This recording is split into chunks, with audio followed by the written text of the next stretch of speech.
सुशोभीकरण देखील आपल्या माध्यमातून या ठिकाणी झालेलं आहे. आज राघोजी भांगरे यांचा 177वी पुण्यतिथी त्यानिमित्त आपण या ठिकाणी आलेलो आहोत. अभिवादन. आज दरवर्षीप्रमाणे आम्ही अभिवादन करण्याकरता आलोय आणि राघोजी भांगरे हे 140 कोटी जनतेचे प्रेरणास्थान होते.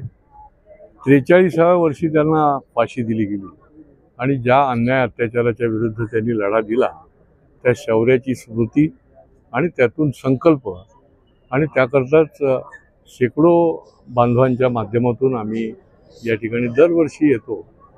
ही जेल जी आहे ते पूर्वी किल्ला होता, त्याच्यानंतर त्याचं जेलमध्ये रूपांतर झालं, पण या जेलचा इतिहास फार मोठा आहे आणि हे जेल जे आहे हे क्रांतिकारकाचा इतिहास बोलतं.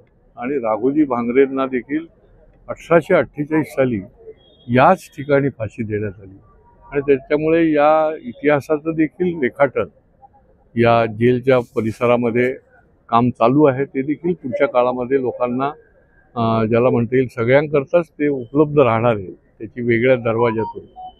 आणि या माध्यमातून ही स्मृती जपण्याचा आमचा प्रयत्न आहे. कारण ठाणे हे ऐतिहासिक शहर आहे, इथे ज्या ज्या घटना घडलेल्या आहेत त्या जपल्या पाहिजेत, पुढच्या पिढ्यांना त्या कळल्या पाहिजेत आणि त्याच्यामधलीच ही एक ऐतिहासिक अशी घटना आहे आणि त्याच्यामुळे तो इतिहास देखील जपण्याचा आमचा हा प्रयत्न आहे.